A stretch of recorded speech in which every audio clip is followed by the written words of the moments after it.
Um, Good evening, everybody. Thank you for joining me today on my live. Thank you. Um, I appreciate you for connecting with me today. And we're going to be talking about an important topic. You have with you here Obehi Lawrence Ehidiame. And our topic for today is going to be communication, family affairs. We are going to dwell much more on how to communicate amongst ourselves as a family, as a husband to a wife, as a wife to a husband, as husband and wife to children, and as children to father and mother. And maybe we might digress a little to communication in our general or in our daily lives. We're also going to dwell on conflict transformation. We did promise that this live was going to be a power-packed live broadcast filled with a lot of values, filled with a lot of knowledge, as we've got an expert in the house today. As you join the live video, the live broadcast, we would like you to continue to share to other groups. We would like you to continue to, so that other people can join and they benefit from this broadcast. You should try to comment about where you're watching from. We'll appreciate it if you continue to give your likes and all that.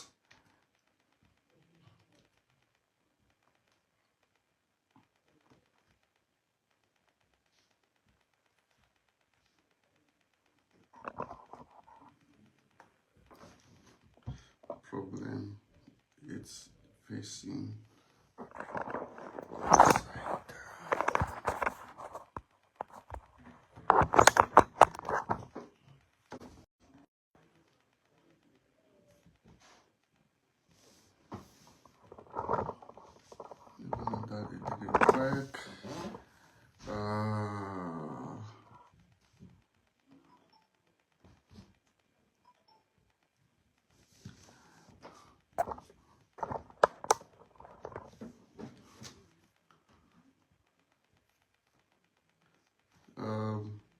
I'm going to have to stop the live and then I'll come back again so that I can maybe position the camera very well for everybody to see it properly, because it seems a bit skewed.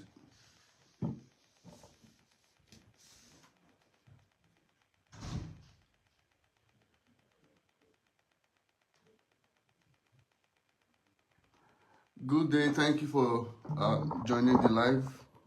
With me here, we've got an expert with us. This is Dr. Lillian Ahere. She's come all the way from London to present a very, very important topic with us today. So I would want you to continue to share the live. Lizzie, Betsy, I see you. Thank you for joining the live. You are a star.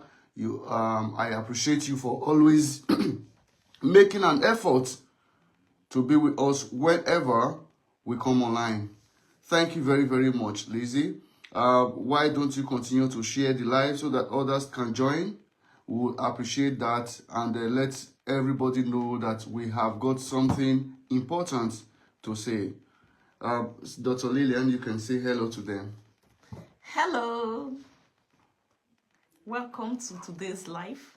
We are going to be sharing our perspectives together, and I hope our discussion today is going to highly enrich each and every one of us. Stay tuned.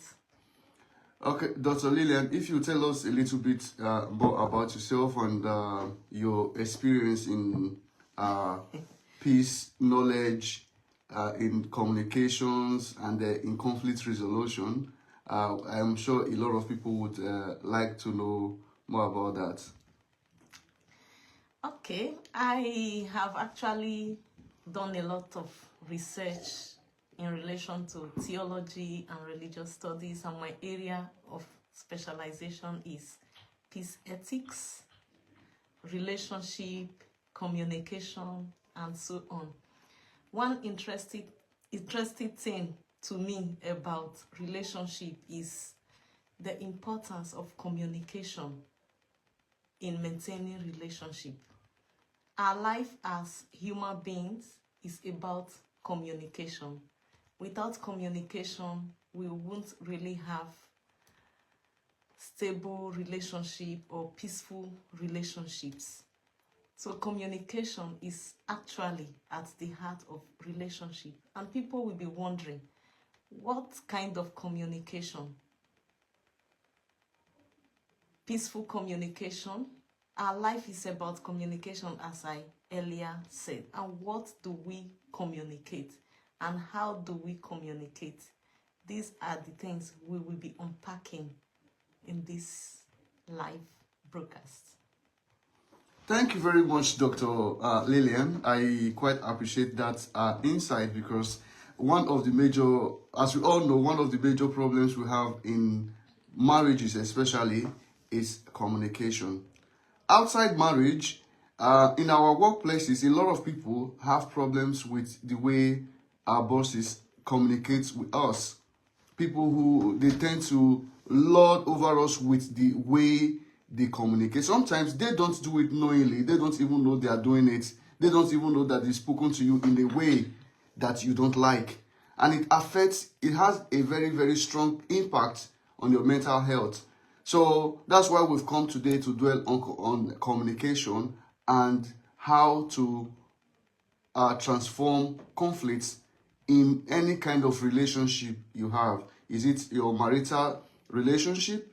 Is it your work relationship? Is it your relationship with your children? Is it your relationship with your boyfriend or your girlfriend?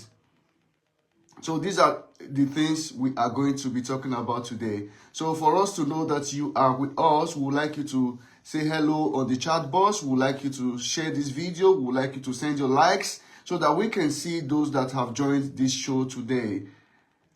Continue to share the video, guys. I'm not seeing any likes. And if you have any question, just feel free to put it there in the chat, then we will address it. And it will also help us to actually understand more of what you really want to know about communication in relationship. So, sister, I would like to understand something. How do you think communication can be managed in a family?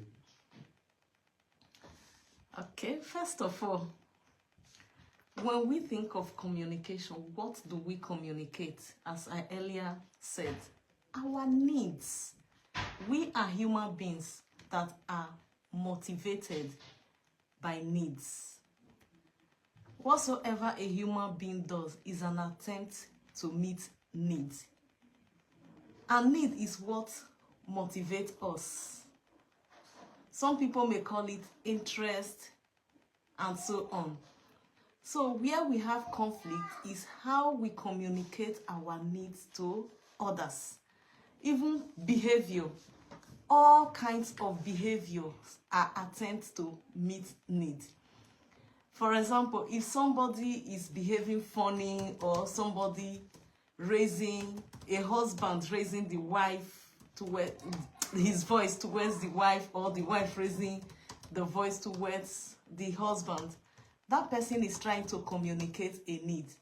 The problem is how that need is being communicated.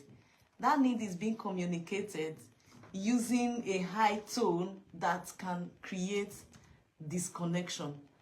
So it is at the point of how we communicate our needs, which is usually referred to as strategy, that is where conflict usually arises from.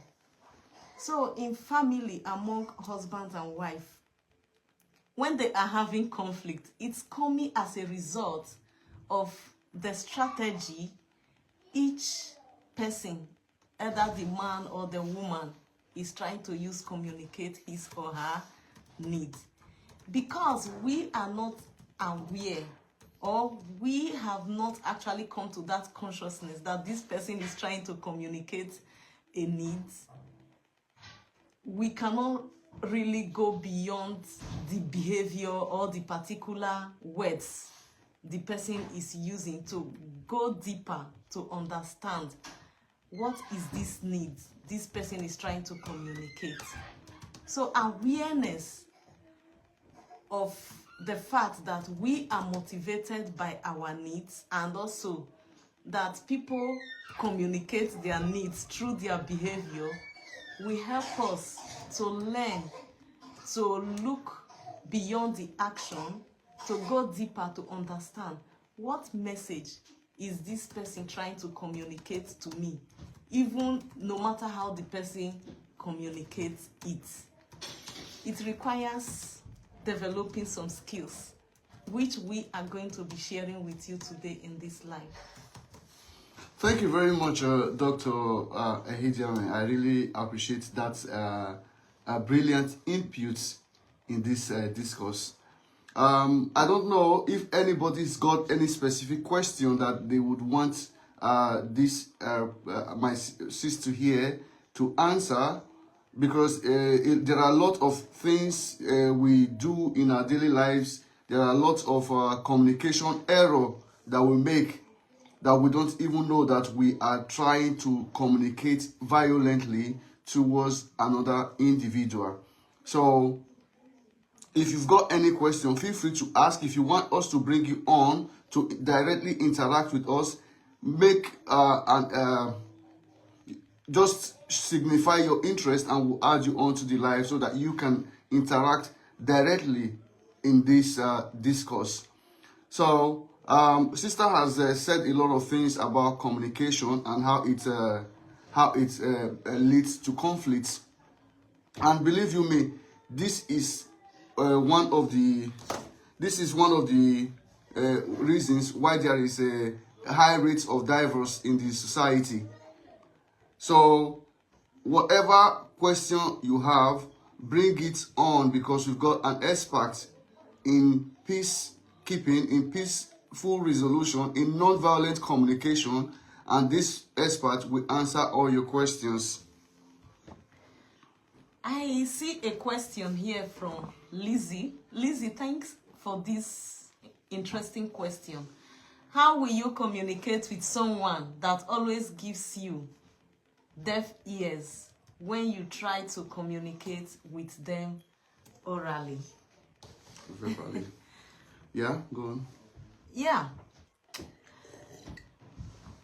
It's an interesting question, because sometimes you try to communicate or talk to somebody, the person is not really paying attention. The person does not really want to hear what you want to say.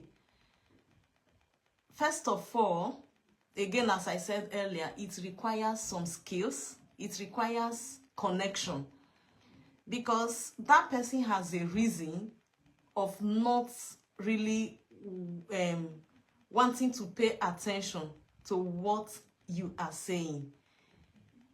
However, maybe the person at that moment is not yet at that mental space to listen or to respond to you. Sometimes, I have had the experience several times, maybe I'm trying to say something to somebody, the person does not really want to hear what I'm saying. So in that case, it requires, first of all, establishing connection with the person. Try to find out, why is it that I'm trying to communicate with you, or I'm saying something to you, you are not even responding, you seem not to be listening. What is the problem? And again, it also has to do how you present this to the person. There is a way we present our case. It can trigger the person not to even listen. the person immediately becomes disconnected. So it's important to really learn how to present what we want to say so that the person we want to listen to us will be inclined to actually listen. For example, there comes in one of the basic principles of nonviolent communication, expressing observation. Sometimes the way we present our matters or our situation to the other person can be very judgmental. For example, I'm here with this guy, Lawrence. Maybe there is something he did which I didn't like. Instead of describing that experience, let's say, for example, we have 5 oranges and we are 5 in the house, and each person is asked, okay, pick 1 orange. Lawrence comes, pick 3. And I'm like, oh, Lawrence, how can you be so selfish? You know these oranges belong to 5 people and you are picking 3.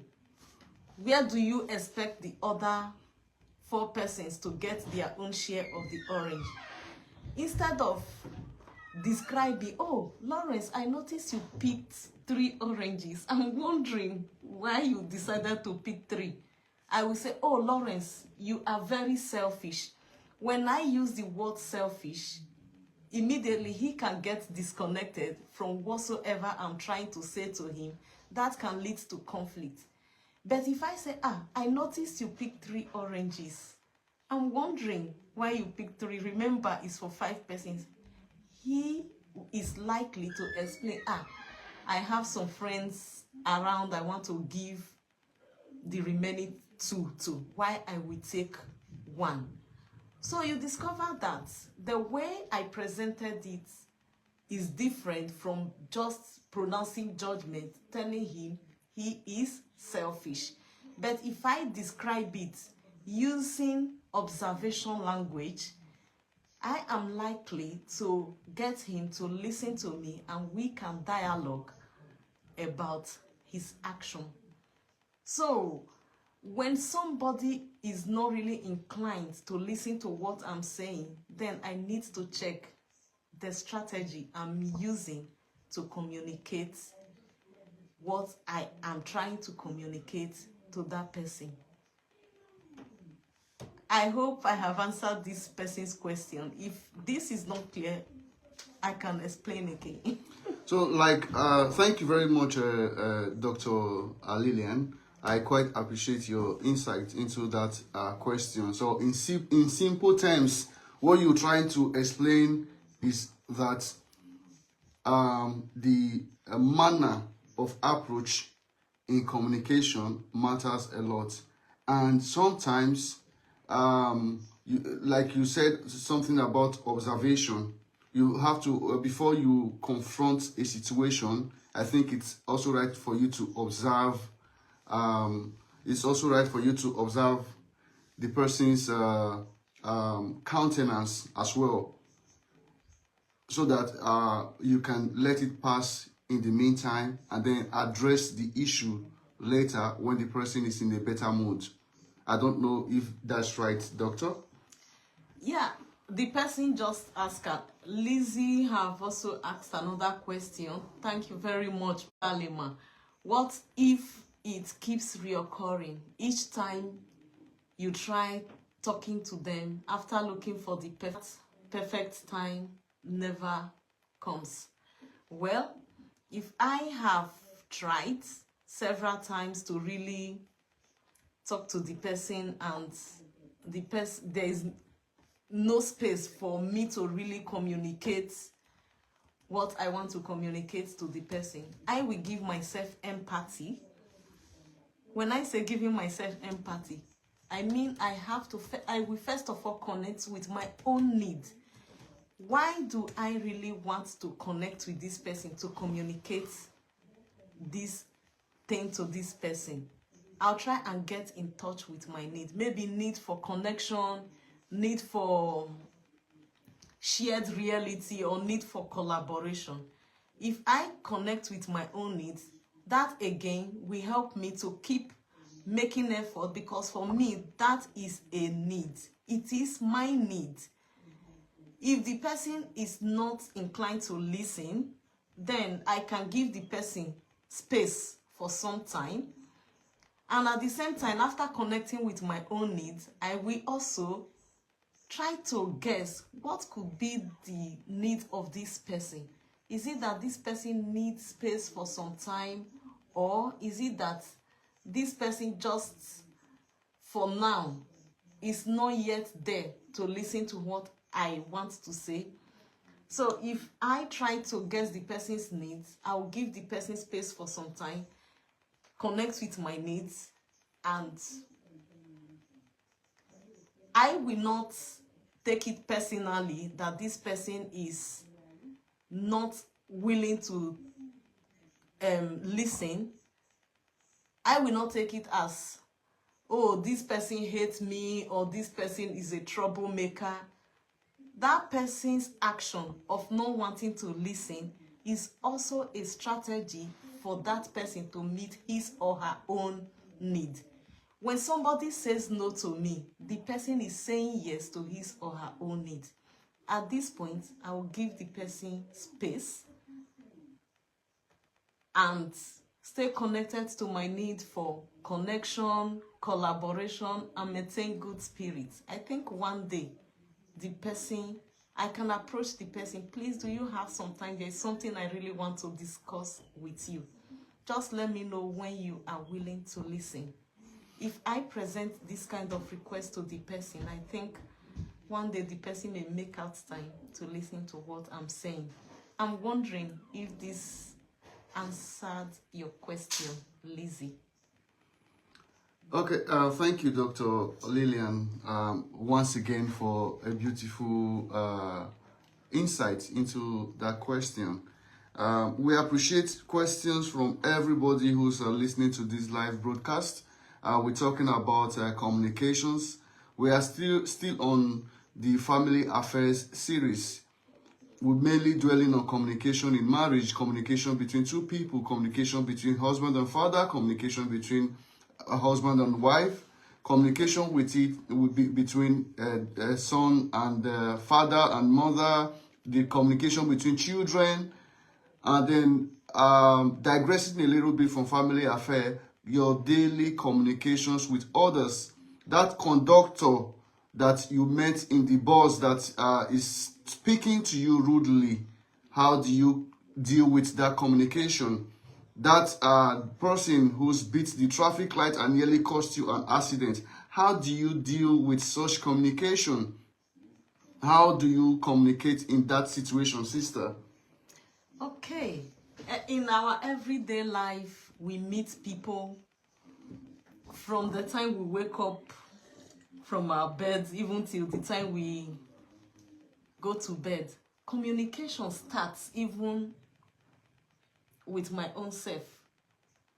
From my sleep to my waking, how do I communicate with myself? So that communication, first of all, is to connect with my needs. What is important for me today? What actually do I want to achieve today?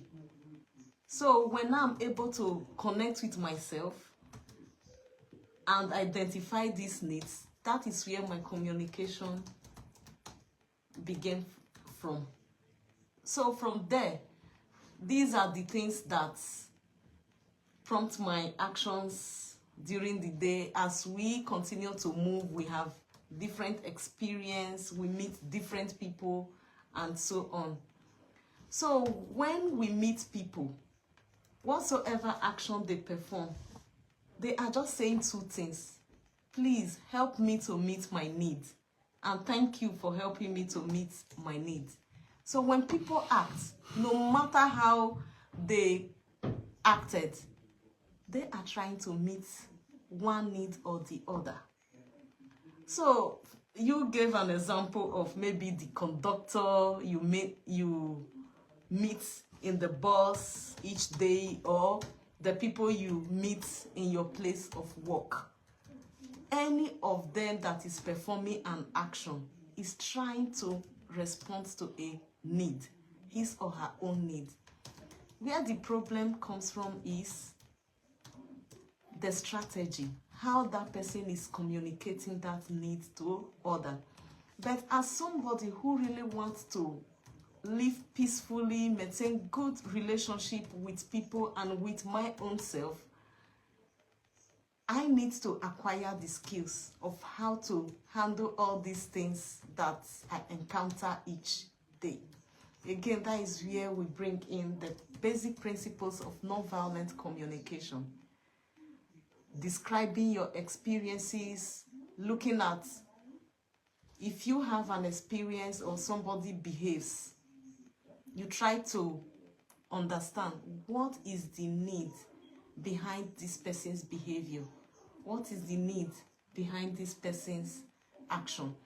If you are able to connect with the need the person is trying to meet, even if the person is using maybe violent means, shouting and performing actions one may consider as, oh, this person is not even paying attention to me, you don't focus on the action.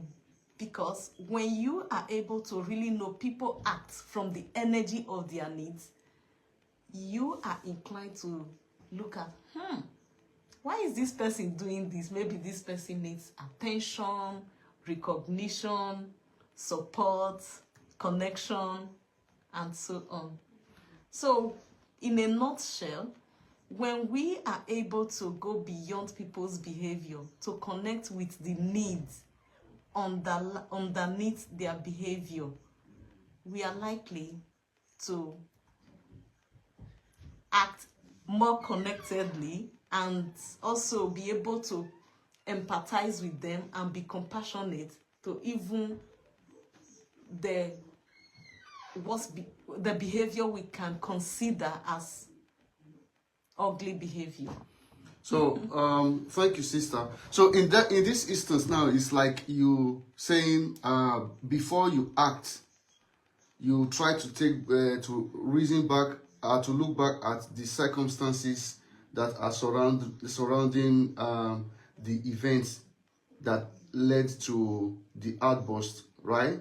Yeah, because if somebody is screaming and shouting, there is a need that person is trying to meet. It's just that the way the person is communicating that need is tragic. Okay. It's when we not support the person to meet that need. But I, that is maybe watching or a kind of being connected to this behavior, how do I deal with it? I cannot control your own behavior. I can control my own. So that is where the idea of connecting with my needs, taking a pause, just to check with myself, how do I want to receive this action? How do I want to respond to it? When you are able to stay connected to your needs, that I wouldn't want to shout the way this person is shouting. I really want to respond from the energy of my needs for connection, support, or whatever. Then you are likely to respond to that behavior in a more connected way. Okay. So, like, in dealing, communication, and then, let's say, not communication, outburst in a situation where there is an outburst, if I am to liken it to, if I'm to liken it to a general situation with mental health, like, because if somebody is having an outburst, is having an episode, I would think that that person is it's not. I'm not trying to say the person is mad, but in English, if you are having an outburst, the English people will say, "Oh, why are you mad? Why are you mad at me?" Because you are expressing a certain situation, and there are protocols to de-escalate that situation before you can even talk about communication. And in general terms, our people used to say 2 people know the man at the same time. You understand me? So one person has to calm down for the other and try to understand the need of the other person, so that you can be able to communicate peacefully and calm the person down. So in such situation, I think the way you de-escalate the situation matters a lot. I don't know if I'm right, and if you can elaborate more on de-escalating such situation, I think that would help a lot of people. I like this question when you speak about the escalation of such a situation. First of all, before you get into the escalation, you need to first of all connect with your own needs. Yeah. What is your need? Maybe need to support this person, need to connect with the person. Because if you don't connect with your own needs, you can again react to the person instead of responding. That is why when you enter the airplane, you hear the announcement. If there is any danger, ladies and gentlemen, please put on your oxygen mask first before helping another person. First of all, connect with your own needs. When you are in touch with your own needs, why do I want to de-escalate this situation? It will now help you to think, what is the strategy I need to use to de-escalate this situation? In that case, you will become more compassionate to the other person. And again, you try to connect. Why is this person doing this? Why is this person using this strategy? What is the need of this person? Once you are able to connect with the need of the person, maybe the person just needs simple recognition, acceptance, belonging.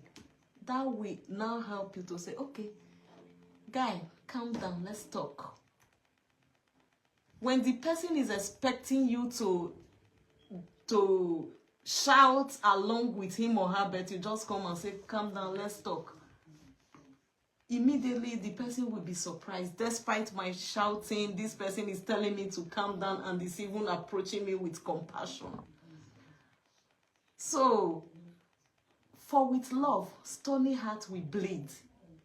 So if you approach that person calmly, the person, you can change the situation. Even if you use this approach and the person is still shouting, stay connected to your own needs and don't allow that person to trigger your own, don't allow the person's action to trigger you, because you are connected to your own need for support. I want to support this person. I want to connect with this person. Okay. Thank you very, very much. I want to acknowledge Lizzie. Lizzie said, thank you very much, Ma. I really appreciate these words of knowledge. You have answered my question. Thank you, Lizzie. I'm really glad to hear this. It meets my need for recognition and acknowledgement. Yeah. All right. Thank you, guys. Guys, I would want you to keep sharing this video. Continue to give us your likes. If you can afford to, you should also try to give us stars, because what we're doing is not easy. So let others connect and join and learn from us how to handle communication issues. I was still talking about communication in marriages, communication in our daily lives. And we recognize situations whereby you want to try to communicate with your spouse and your spouse does not want to communicate with you. We've got experts here that can give you insight as to how to deal with such situation without letting the matter escalate further, because we've talked about escalating circumstances in marriage and how to we're going to be talking about how to de-escalate matters that have escalated further. And I want my honorable expert here to dwell more on a situation, a scenario where Lizzie had explained that, for example, I am the husband and the wife wants, we have an issue. The wife does not know what the issue is because I am not opening up. She wants to talk about the issue. But I am not ready to talk about it because once I talk, it's going to escalate. How do we deal with such situation so that it cannot escalate? And how long do you think a spouse can wait for the other spouse to communicate so that there can be peaceful coexistence in a marriage? You want me to respond to that? Definitely, yes. Okay. Again, before I answer this question, when we speak or when we talk about conflict in marriage, is a very big topic and so on. First of all, marriage requires intimacy. But unfortunately, some people don't even understand what intimacy is. They don't know what they are looking for. It's easier for some people to remove their clothes, do what they want to do, than really taking time to develop that intimacy. Intimacy has to do with you being able to understand the other person. First of all, you need to understand yourself before you can even open up to another person. It also requires feeling safe before that person, before each other, that this is me. You have that space to be vulnerable, that even if you show the worst part of yourself, that person still appreciates you. That appreciation of each other is there. That is intimacy. When that is in a relationship, that is the starting point. Then, how do you develop this? Again, communication. Somebody said, I went to school, I was taught history, geography, physics, biology. Nobody taught him about communication, relationship, and so on. So that is one of the reasons why we are bringing this to you today. That communication is not just words of mouth, but how we communicate is very important. And one of my models that is really very helpful is nonviolent communication, that uses 4 basic principles, 4 skill sets: expressing observation without judgment, connecting with your feelings, identifying your needs, and making simple, possible, doable, and clear requests. These 4 steps are very important in communication. First of all, we've been told you don't need to have feelings.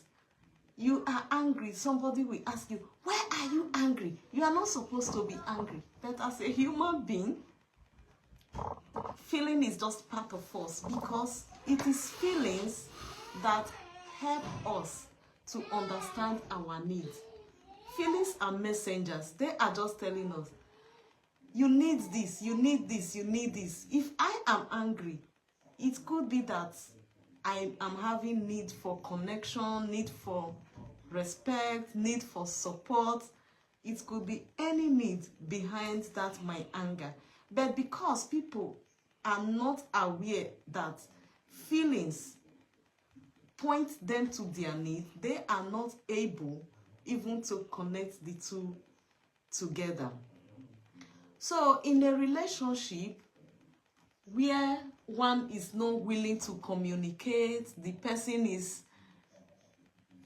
just staying closed up and only speak when he or she wants to speak, and the other person is wondering what is going on with this person, is really very difficult. But at the same time, first of all, safety is very important. If I notice that if I say something, I don't feel safe to say certain things within certain space, I will not speak. I need to be sure that I'm safe, that if I say it, I will be received. I will be well received. What I'm trying to communicate to the other person, the person will receive it. Again, how do I communicate it that that person can receive it? again, we need to learn how to communicate, how to use observation language, connect with the feelings that are popping up from our experience, and connect with the needs that these feelings are pointing out to us, and being able to tell the person involved or myself, this is what will support me by making a request. I'm wondering if this makes any sense to you. It does. It does. To a great deal. Lizzie here said, my question about someone who you want to communicate with doesn't want to come in our everyday life. For example, if my wife wrongs me, or I feel wronged by her, but sometimes she doesn't even know what wrong she has done, and I have created a cold war in our marriage. I don't talk to her. I sleep on the same bed and pretend as if there's nobody in that bed with me. I walk into the house and pretend there's nobody else in that house. I live in my own world. She tries to come to me to say, babe, what is the matter? What did I do? Yet, I'm saying nothing. How do people handle, because that is Lizzie's concern. How do you talk to someone who does not want to communicate with you? How do you make somebody talk? How do you bring people out of their shell? That is Lizzie's concern. Because this is happening. Because sometimes I'm married and then my wife, I wake up in the morning and my wife is she's shut down, you know. What's the matter? Oh, I'm fine. That's the biggest answer I will get that day. I'm fine. But you know, in this situation, I am not fine. So how do you bring people out of their shell? How do you make people talk when there is a problem? Okay, first of all, before I respond to this question, I want to say something that we've been trained, we've been raised to think within the idea of right and wrong. Somebody does something, oh, this is right, this is wrong, this is normal, this is abnormal, this is correct, and this is incorrect. But when we really speak in terms of non-violent communication, we don't focus on right and wrong. We focus on the needs. Living the need consciousness. Instead of just looking at somebody's action. Oh, this action is wrong. This behavior is right. This behavior is wrong. I try to go beyond that to understand, why is this person behaving this way? Why is this person doing what he or she is doing? What is the need behind this person's action? So personally, I don't like using the word, oh, right, wrong. Non-violent communication says, beyond right and wrong, there is a field. I will meet you there. And that field is the field of why. What is going on with this person? What is this person's need? What need is this person trying to meet? So if we train people, or if people understand that they are acting from their needs, they will do something different. So back to your question, that you are living in the same house, maybe you performed an action that triggered your wife's action, or your wife performed an action that has triggered some actions in you. How do you deal with it? Instead of maybe staying without talking to each other and widening that gap of communication, which may further escalate to something else. If we really understand, first of all, what marriage is, that this is partnership. Both of you have agreed to collaborate to raise a family and so on, you first of all make sure that every day, every time you reconnect, you keep connecting with that purpose. Why are we married? Need for companionship, need for collaboration, need for support, and a whole lot of needs around that. If you are aware of these needs, they remain your focus, that when there is conflict, you go back to the drawing board. What needs am I trying to meet by being in this union? Collaboration, connection, companionship, community. But if there is conflict and I am disconnected, you discover that these needs are no longer met.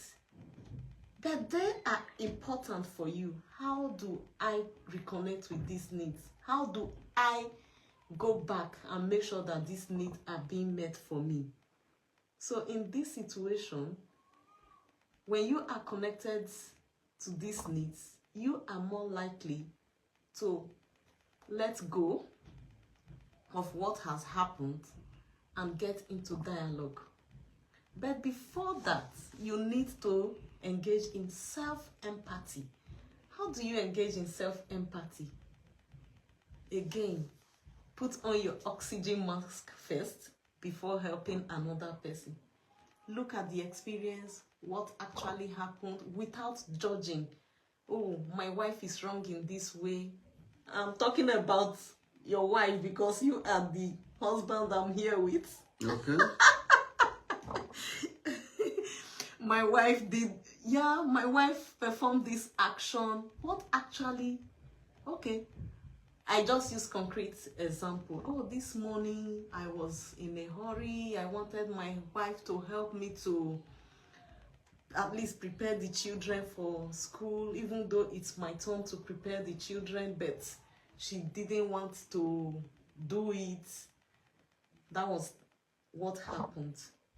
How did that, what were my feelings when this thing happened? I was upset,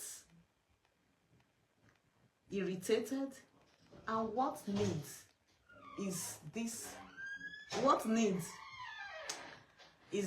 feeling of being upset pointing out for me? Could it be my need for connection, support, or what is the need? So if I'm able to connect with the need, that, oh, my need for support, my need for connection, I have at that moment identified my needs and I have put on my oxygen mask. And now I will turn to my wife. In my imagination, what need was she trying to meet when she wasn't disposed to help me to prepare the children for school, even though it was my turn to do that? Could it be maybe her need for rest or her need for well-being and so on? At this moment, trying to connect with my needs is also helping me to realize that when my wife said no to me, she was trying to meet her own needs. So this realization will now help me to understand that I have my needs, she has her own need. How do we bring these needs, or what strategies can we use to make sure that we are able to support each other in meeting our needs? This realization immediately will bring calmness.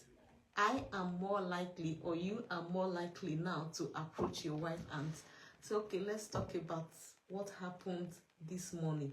I've really been upset because I asked you to support me in preparing the children because I was in a hurry to go to work, but you weren't really disposed to help me. I'm wondering what was happening. Then I'll be shocked to hear her own version of the story. From there, we can begin to talk about it, and the intention again needs to be to connect and move on, and to keep saying how we can stay connected to those big needs for community, collaboration, companionship, and so on. So I'm wondering if this answered your question. Yeah, it has to a great extent. But my problem is, sometimes textbook scenario and physical scenario or life scenario sometimes differs.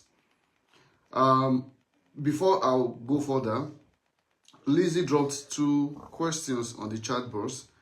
She said something about why marry someone you have not had a large level of communication. Communication makes the most part of life. Why ignore it in making a lifelong decision? Before you answer this question, the other day we talked about when we first started this family affairs.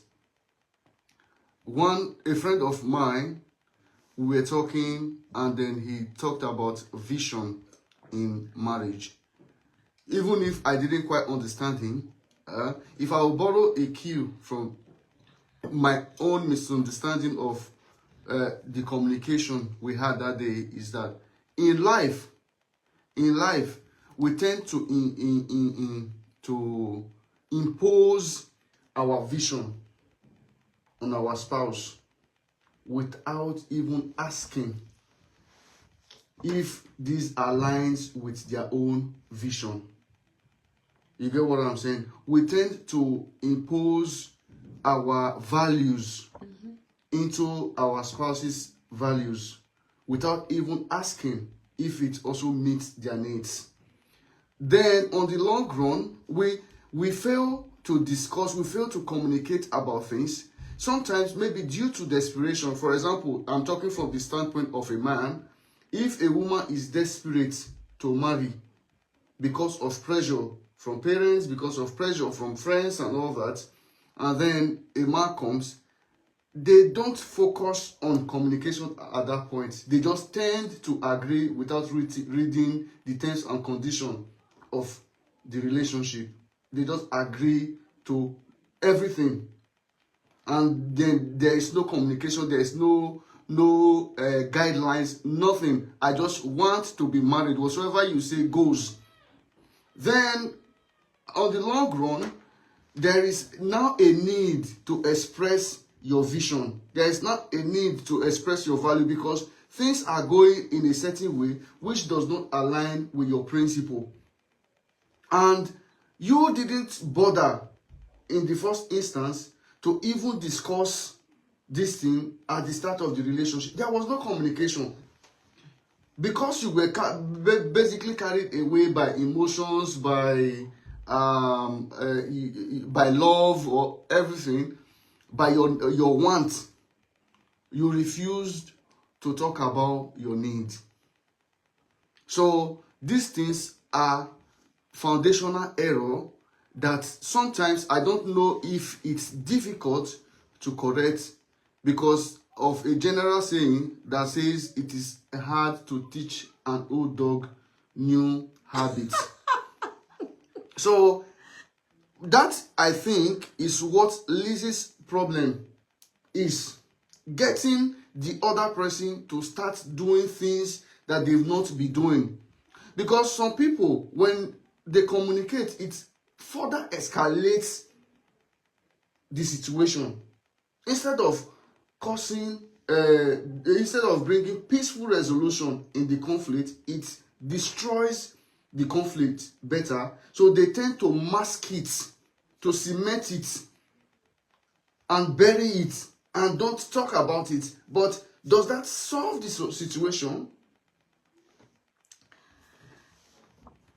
I just have few words to use in responding to all you've just said. That is why this life is important, that people need to understand that before getting into a committed relationship, it's important to really have clear values, clear needs that we align with each other's purpose. If there is no clear communication, if there is no awareness, people don't even know that they really need to connect with their needs. Why are we getting into this commitment? What do we want to achieve in this relationship?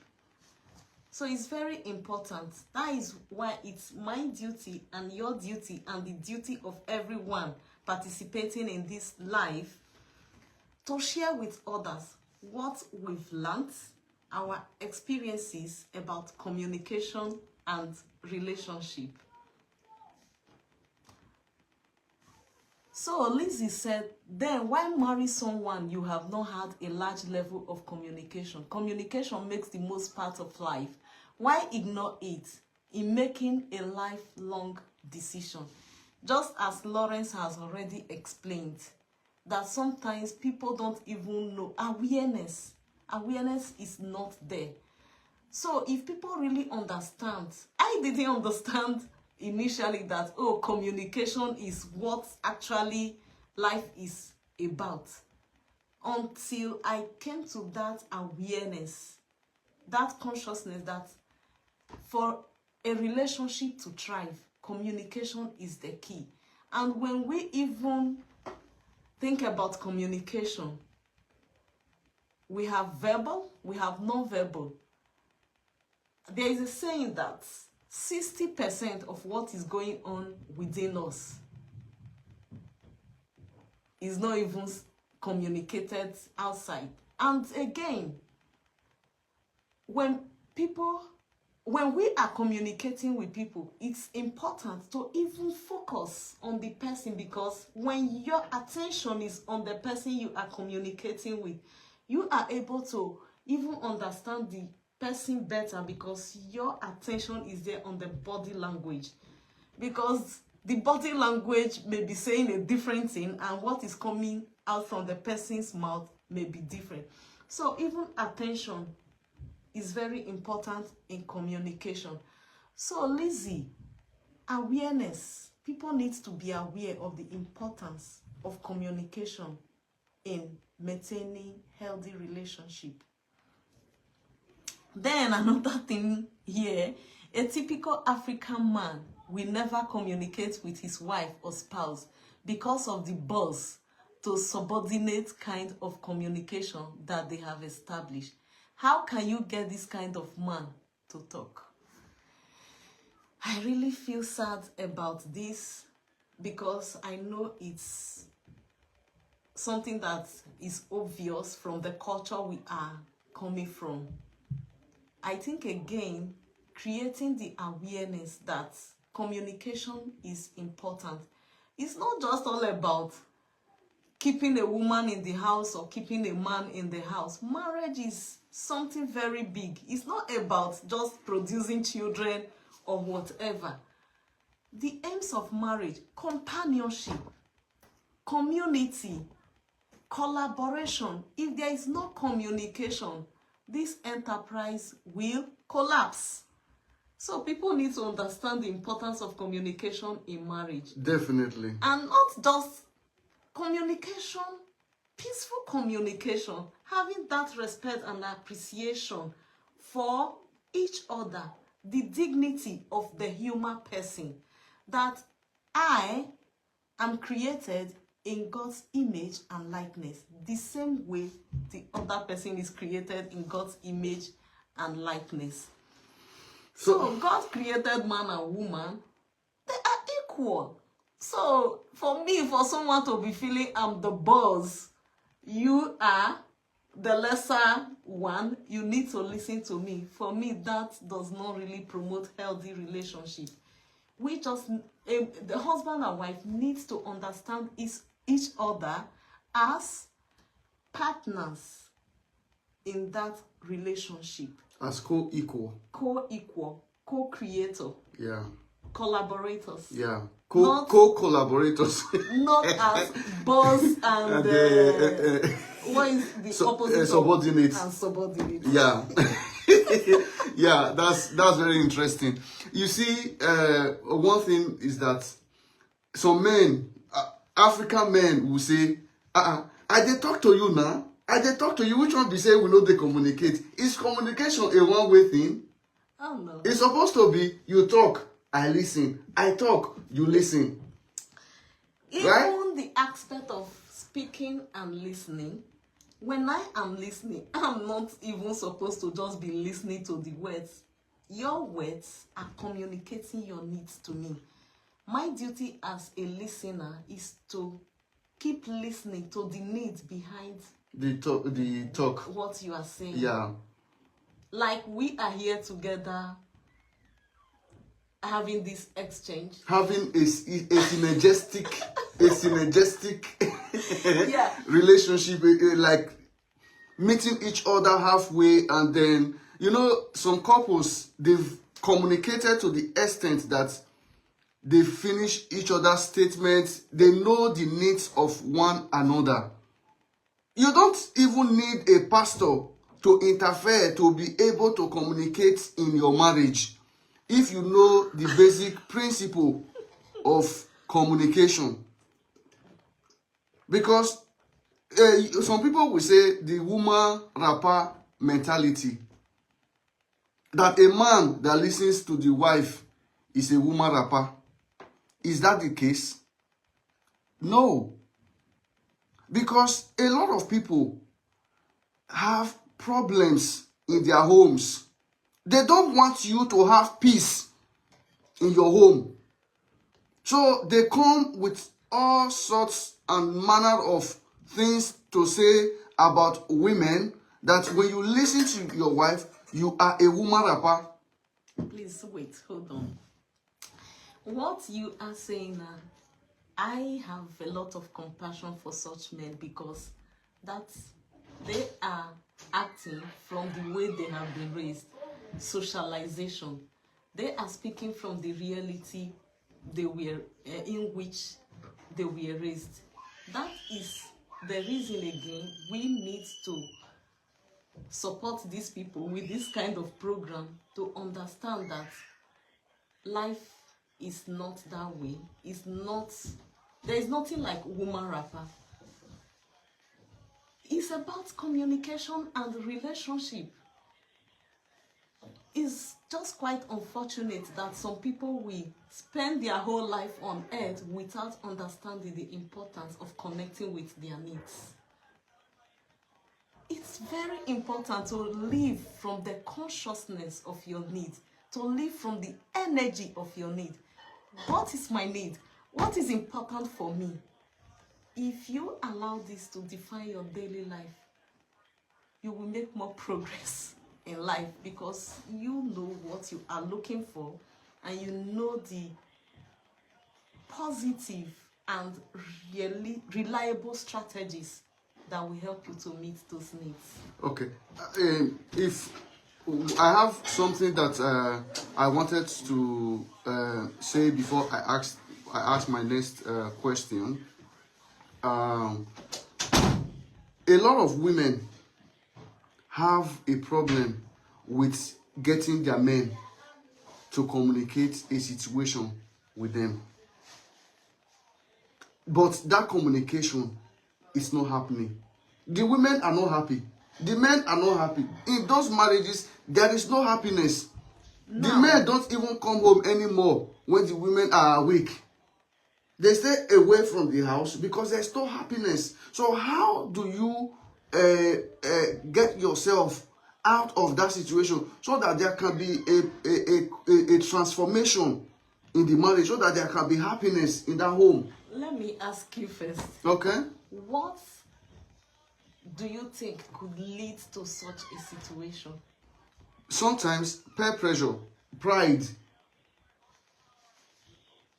Again, it's again goes back to knowing why you are in that committed relationship. If you are connected to your needs from the beginning, I am entering into this marital relationship because of my need for community. I don't want to be alone. Need for partnership, collaboration with somebody. I think we can do it together. And a whole lot of needs behind that. If you are connected to this, no matter, and again you understand the importance of communication in marriage, no matter the peer pressure, you stay connected to your needs and not allow that pressure to control you. Now, creating the awareness again will help people to understand that this is not just people living to cohabiting, it's a commitment. Marriage is a commitment. Before you step into that commitment, you've counted the cost and know what is involved. Living in the situation whereby you don't want to come back home until your wife has gone to bed, for me, is a very big disconnection. So somebody living in that situation needs to actually get into a kind of reflection to connect. What need am I trying to meet by this strategy of not wanting to communicate with my wife? You just keep yourself in a situation whereby you are using a strategy that will cost you more, that will continue to spring up costly emotions in you. You are paying a lot for it by the strategy you are using. Why not embrace a peaceful strategy? Get into a dialogue with your wife, no matter what. Let's talk. What is the way forward? I don't really like this. How do we get over it? You talk, you communicate. If you don't know how to communicate, there are many people teaching online, in person today about communication, non-violent communication, strategic communication, compassionate communication. Go and enroll for this program to support your communication skills. Does that make any sense to you? So, because when you spoke about the principles of marriage and all that, do you think that, do you not think that some people, they get married for getting married sake, not even knowing what they want from that marriage? I just want to get married because I want to have children, and others are getting married and all that, and then somebody will say, like a popular man of God recently said, if I get married, I'm going to get married, and then the woman is going to live very far away from me. Okay. You understand me? That he doesn't want to live with a woman. So, but why do you want to get married and not live with the woman? Because sometimes people get married for selfish interest. You understand me? And if that interest is not being met, they tend to be discouraged. You understand me? Sometimes people get married, and at the end of the day, they discover that the reason they got married is not being met. And instead of communicating this with their spouse, they tend to shut their spouse out, and then sometimes they tend to look for alternative. And sometimes if during communication a party is being misunderstood, maybe because of the way the communication is done, it further escalates the situation, because the other person is not listening to you, is getting the wrong idea from what you are telling them. This will not have happened once. It has happened over time that the other party is scared to even communicate, because it's going to further escalate the situation. So the best thing they do, they try to heal on their own and come to terms with the fact that, okay, this is it. When I'm okay, we start again. So that's what I meant by cementing the problem and then you mask it and then try to start afresh without dealing with the circumstances surrounding what caused the breakdown in the communication. Because sometimes people don't want to talk, and sometimes communication can lead to truth. And when that communication leads to a certain truth, it can cause a huge conflict between people. You get what I'm saying? So, because of that, people tend to, because of the, what's it called? Let's say the love in the relationship, they don't want to lose the other party. They tend to keep such information, because if they try to talk to you, that communication is going to come up and the other party is not going to like it. So they keep that truth from the relationship. And if the person is afraid of that, do you think the person is going to come out of their shell to communicate? Again, it goes back to intimacy, being able to express your vulnerability before each other. If that intimacy is there, people can easily share their experiences with each other. At the same time, if I know that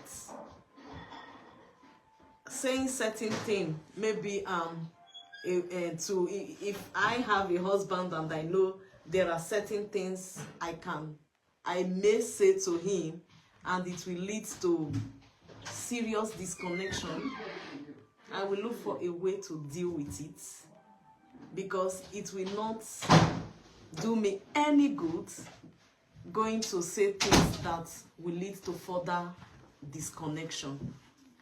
Except if it's not something I can handle, I can look for someone else that can really understand me, that can give me empathy, help me to deal with it, maybe a counselor or whatever. Then if I have been able to come to terms with it and move on in the relationship, it's fine, because sometimes there are certain things you may bring into a relationship that can really even cause more disconnection. So I think what is important and what we need to keep looking at is, what are those things that can really help us to keep connecting, rather than focusing on what will disconnect us. And again, creating that safe space for each other to express his or her need is very important. Because sometimes we are so much afraid that if I approach my husband or approach my wife, that, oh, this is what it is, it may create disconnection and so on. Give that in time. Keep reflecting on it. Keep connecting. What need am I trying to meet by saying this or by not saying it? It's very important. So that will help you to know the possible actions that will help you to be at peace. Okay. So, Lizzie says a lot of men will call you a feminist because you always want to understand your spouse or husband. A lot of men see women as shallow thinkers. They feel they are there to solve the ladies' problems, not to support each other or communicate at all levels. In the world today, the strides that women have made has gone a long way to disprove that theory, to say that ladies are shallow thinkers. For example, our African women, they've done a lot of things worldwide Presently, the president of WTO, World Trade Organization, is a lady and is from Africa, from Nigeria to be precise. So it would be the mistake of a man to think that they are there to solve the woman's problem. Even in the creation story, I don't like to bring religion into my show, but in the creation story, the woman was created to be a helpmate. A helpmate. And if I am the boss, I don't think. It's the assistant that thinks. It's the assistant that creates solution. It's the assistant that solves problem. You get what I'm saying? It's the helpmate that works harder mentally, emotionally for the this thing. So if a man is calling a woman a shallow-minded thinker, then the man should think again. Because women are there to support men. It's not one way, it's both ways. Okay. They are helpmates to each other. Yes. One is not a boss and the other That one is not a subordinate. They are companions, for your information. Co-equal. Yes, and co-creator. Joint. Now, back to the issue of calling me a feminist. I don't mind. It's not about me. It's about the person's need for a woman. I don't know. If the person calls me, if a man calls me a feminist, fine. Or everybody, we need to be feminist. We need to support women because women have really been treated by the society as the way the society wants it. Actually, when we think of, if we really want to be fair, I see no reason why women should be seen as second-class human beings. A man who truly loves a woman will treat the woman the way he will treat himself. Yeah. Now I want to shift a bit to the golden rule. Do to others what you would like others done to you. Or love your neighbor as yourself. You love yourself. Do you know why the self is made the yardstick for loving a neighbor? Because you will take good care of yourself. So if you know how to take good care of yourself, do the same to your neighbor. What is good for the geese is good for the ganders. Yes. So if you know what is good for you as a husband, know it's also good for your wife. That is just the simple logic about life. Okay, sister, doctor, I have... Now, house help, they don't attribute that biblical helpmate. It's good to sometimes have a very good laugh. Yeah? For me, again, if you have a house help, the house help is a human being like you, equal in dignity, just like you. That you are in the position to, you have found yourself in the position to hire that person to help in the house does not mean that person is a slave. Treat that person.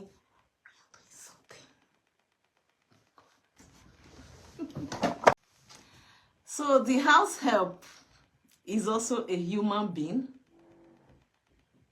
That you are in a position to hire that person as your house help does not mean the person be given a treatment that is not supportive for that human being to thrive. Again, if a couple in a committed relationship transfer their responsibilities to the house help, then I'm wondering, what is their own responsibility? So I think it's important to again understand why people are in a committed relationship. It's not, the focus is not even about being a helpmate. It's actually understanding, it's actually to understand why are these two people that have come together in this relationship, why are they there? What do they want to achieve?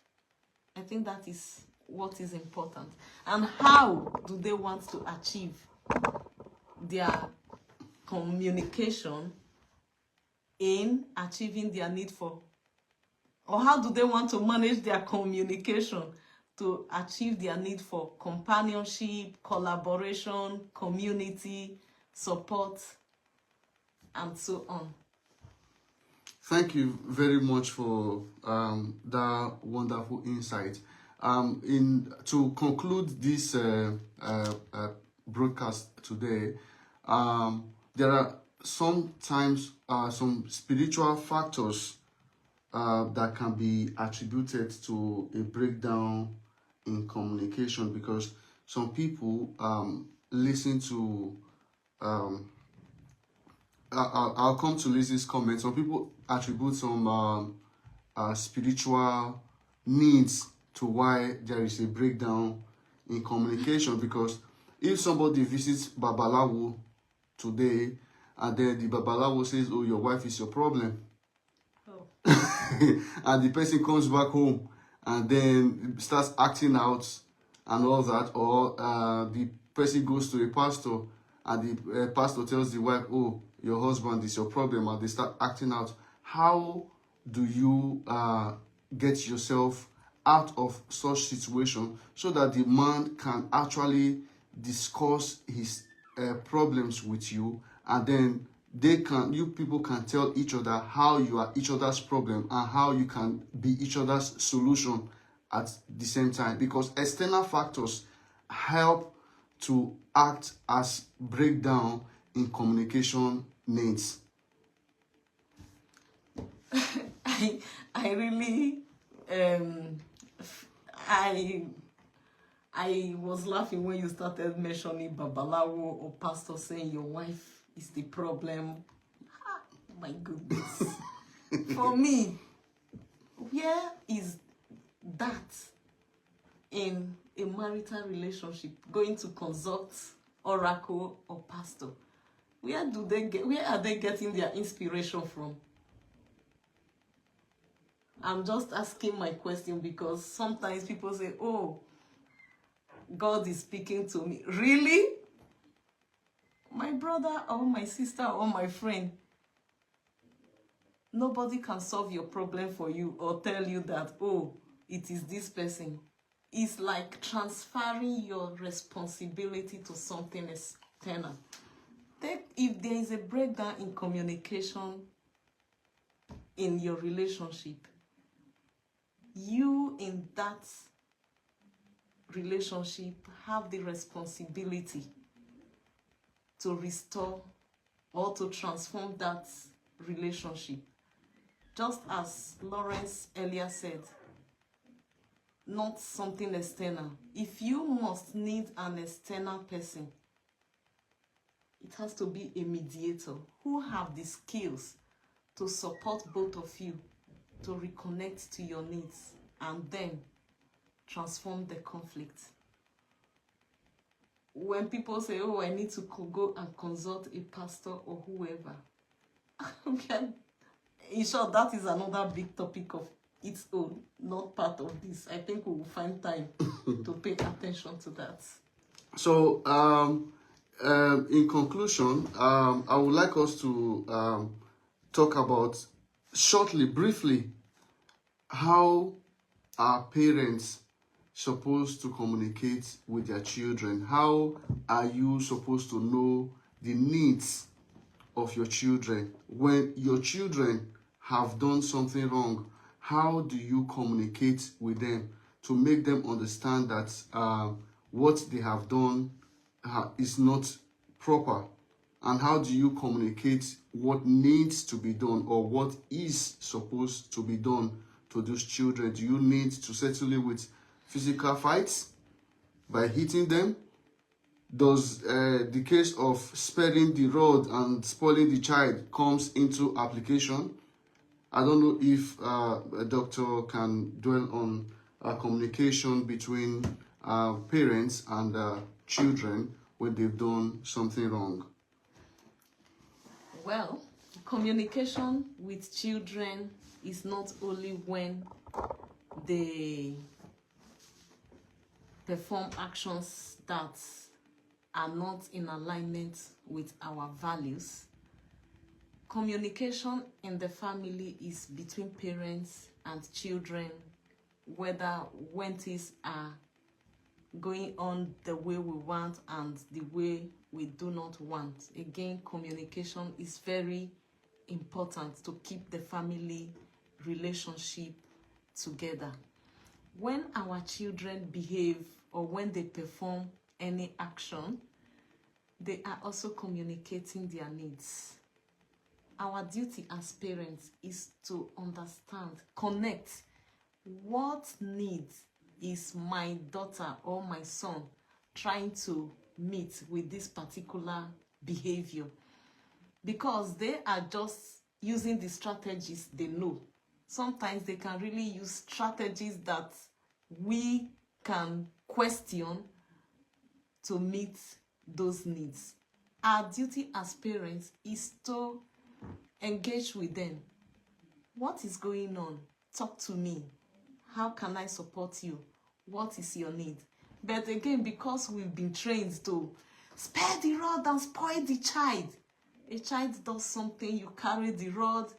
You must stop this, you must stop that.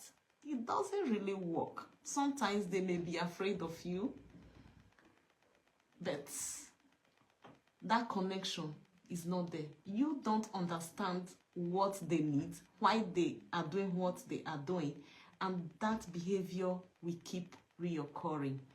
It's only when you really sit down to dialogue with them and understand the language of needs that you will be able to create that connection, that they can come to you and say, Daddy, Mommy, this is actually what I'm experiencing, this is what is going on for me. Then from there, you can nurture that relationship. You see that you have that close relationship with your children. But if you are living, or if you are relating with them from the aspect of, I need to discipline them, sometimes that strategy may not really work. But dialogue, training them to learn to talk to you, to express their needs to you, rather than being afraid of you, is very important in parents to children relationship. Thank you very much. And Lizzie has said, I feel communication between parents and children should include every strategy of communication at the appropriate stage of life and the right time. Do you agree with this? I am wondering what she means by, what does she actually mean by everything, include everything, strategy of communication at the appropriate stage of life? Because sometimes we think, oh, teenagers, we really need to discipline them. If not, if you don't use that measure, they will get spoiled or whatever. Sometimes we just lose them, in the sense that, yes, you want to discipline them, but you create that emotional distance between you and your children. Bring them closer. If they act in a way that does not align with your value, discuss with them. But to be able to have that discussion or that relationship that you can discuss, you need to create it from the beginning. It's not still too late. If you have been using a strategy that does not really support them, they don't want to talk to you, and they keep repeating that action, just try a different strategy that can bring you into dialogue with them. It's very important. They are human beings too. They are asking for understanding. When somebody acts, the person is saying two things. Please help me to meet my need, and thank you for helping me to meet my need. Thank you very much, Dr. Lillian, for this wonderful exposition today. I believe on this broadcast, we've learned a lot about communication, how to deal with others in times of conflict, and then how to reconnect with your needs. So if you have any further questions that you would want us to dwell on at a later time, you can feel free to drop the questions in the comment section, and then you can also try as much as possible to share the broadcast. I'm going to leave it on my wall so that people who are interested in this discourse can have a field day watching the entirety of the broadcast. So we appreciate those that stayed with us from beginning of this broadcast to the end. Lazy Betsy, I appreciate your engagement throughout the entirety of this broadcast. I'm going to communicate with you privately later, and then we'll see how we go from there. With this, we come to an end of this broadcast, and then we encourage everybody to keep sharing this video so that it can impact the life of their husbands, impact the life of their wives, impact the life of their boss, so that they would understand the very, very essence of communication. Because before you say a word, think twice. How is this person going to take the word? How is he going to make, what impact is that word going to make in the life of this individual?